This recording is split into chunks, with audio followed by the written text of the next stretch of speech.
पुरानी हवेली Hindi story video अच्छी लगे तो लाइक करें और हमारे चैनल को सब्सक्राइब करें। रात के समय कार धक्के खाते हुए रुक गई और उनसे आरव उसमें नीचे उतरा और घड़ी देखी। उस वक्त रात के ठीक 9 बजे बज रहे थे। फिर उसने कार का बोनेट खोला और उसे ठीक करने की कोशिश करने लगा, लेकिन गाड़ी स्टार्ट नहीं हो रही थी। आरव ने मोबाइल से मदद मंगवानी चाहिए, पर उसमें नेटवर्क का नमो निशान नहीं था। फिर उसने गाड़ी की पिछली सीट पर सोई हुई अपनी पत्नी मिताली को आवाज दी, मिताली, अरे ओ मिताली, उठो जल्दी से, हमें आज की रात किसी गेस्ट हाउस या होटल में बितानी होगी, क्योंकि गाड़ी खराब हो गई है और अब मैकेनिक के बिना ठीक नहीं होगी।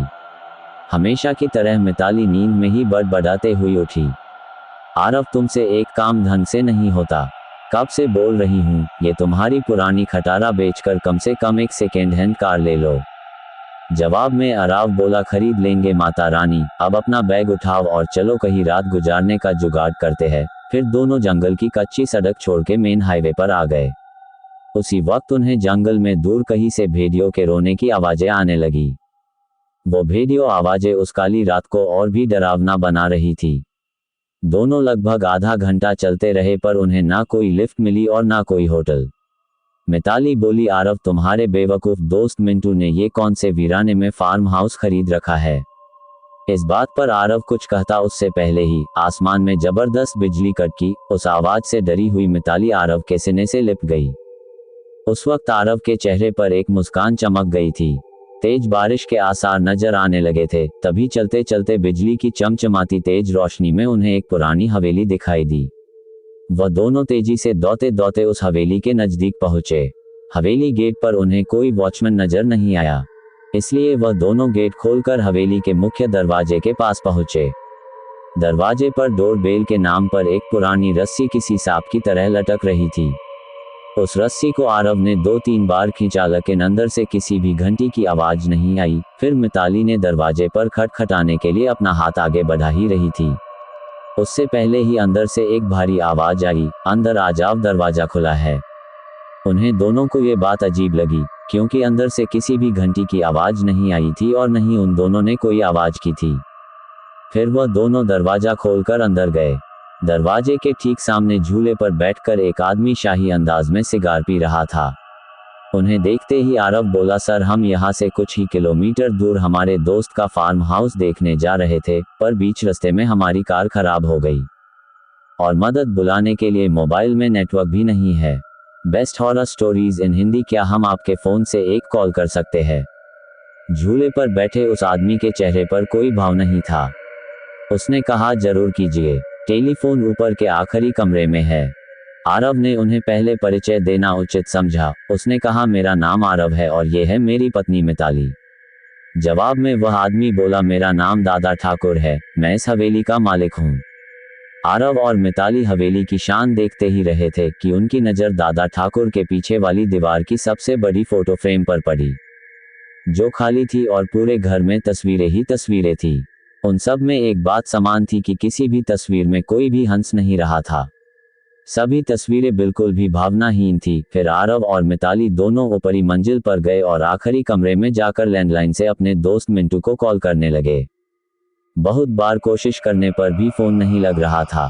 तभी मिताली की नज़र उस दीवार पर पड़ी, वहां और एक फोटो फ्रेम टंगी थी। उसमें भी कोई तस्वीर नहीं थी, सिर्फ खाली फ्रेम। उन्हें ये बात थोड़ी अजीब लगी। फिर दोनों नीचे गए और दादा ठाकुर से बोले, आपके लैंडलाइन से फोन नहीं लग रहा है। दादा ठाकुर बोले कि यहाँ की फोन लाइन में हमेशा गड़बड़ी रहती है, दोबारा से प्रयास करें, या फिर चाहे तो आज की रात आप दोनों यहीं रुक जाइए।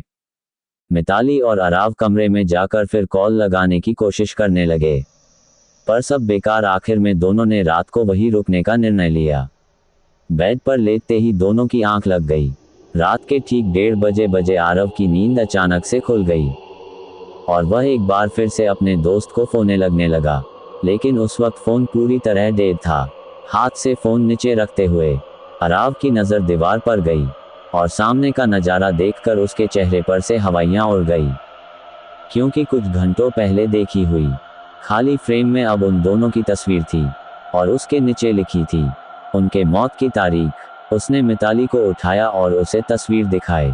वह बोली, यहाँ कुछ तो गड़बड़ है। आरव, हमें अभी के अभी यहाँ से बाहर निकलना होगा। फिर दोनों ने वहां से सरपट दौड़ लगाई। सीढ़ियों से वह दोनों तेजी से नीचे उतरने लगे, पर उतरते वक्त सीढ़ियों पर उन्हें 4 पैरों की जगह 6 पैरों आवाज आ रही थी। अब वह दोनों काफी डर चुके थे। कुछ भी करके उन्हें बस दरवाजा खोल के बाहर भागना था। पर दरवाजे के पास पहुंचने के बाद जब दोनों ने उसे खोलने की कोशिश की, पर उनकी कोशिश नाकाम रही क्योंकि दरवाजा किसी ने बाहर से बंद कर दिया था और अब वह दोनों उस भूथा हवेली में कैद हो चुके थे। आरव और मिताली दरवाजा पिट रहे थे, मदद के लिए चिल्ला रहे थे। उसी वक्त बदकिस्मती से बिजली चली गई। Best horror stories in Hindi और मौत ने अंधेरे की चादर से सब कुछ ढक लिया और चारों तरफ शमशान का सन्नाटा फैल गया। मिताली अपने कांपते हाथों से मोबाइल टॉर्च चालू करने लगी। जैसे ही उसने टॉर्च चालू की कि उसकी रोशनी सबसे पहले सामने वाली उस बड़ी से फोटो फ्रेम पर पड़ी, जिसे फ्रेम को आते वक्त दोनों ने खाली बिना तस्वीर की देखा था। उस खाली फोटो फ्रेम में अब झूले पर बैठे दा ठाकुर की तस्वीर शैतानी मुस्कान दे रहे थे और अगले ही पल दा ठाकुर तस्वीर से घिरे घिरे गायब होने लगे और उसके नीचे रखा हुआ झूला बिना हवा के ही झूलने लगा। उस भयानक मंजर को देखकर मिताली की घिघी बैठ गई और आरव बस बेसुध देखता ही रहा। कुछ ही पलों में मोबाइल भी स्विच ऑफ हो गया। अब तक उजाले में मिताली और आरव को वहां पर एक दूसरे के सांसों की ही आवाज आ रही थी, पर अब अंधेरे में उन्हें और कई सारे लोगों के सांसों की आवाज सुनाई देने लगी। एक एक करके सभी आवाजें नजदीक आ रही थी और कुछ ही पलों में दर्द भरी चीख के साथ उन दोनों की तस्वीर भी बाकी तस्वीरों के साथ हवेली की दीवार पर टंग गई और दादा ठाकुर झूले पर बैठ के सिगार पीते हुए किसी और मेहमान का इंतजार करने लगे और इसी साथ यह कहानी भी समाप्त हो जाती है। दादा ठाकुर की हवेली।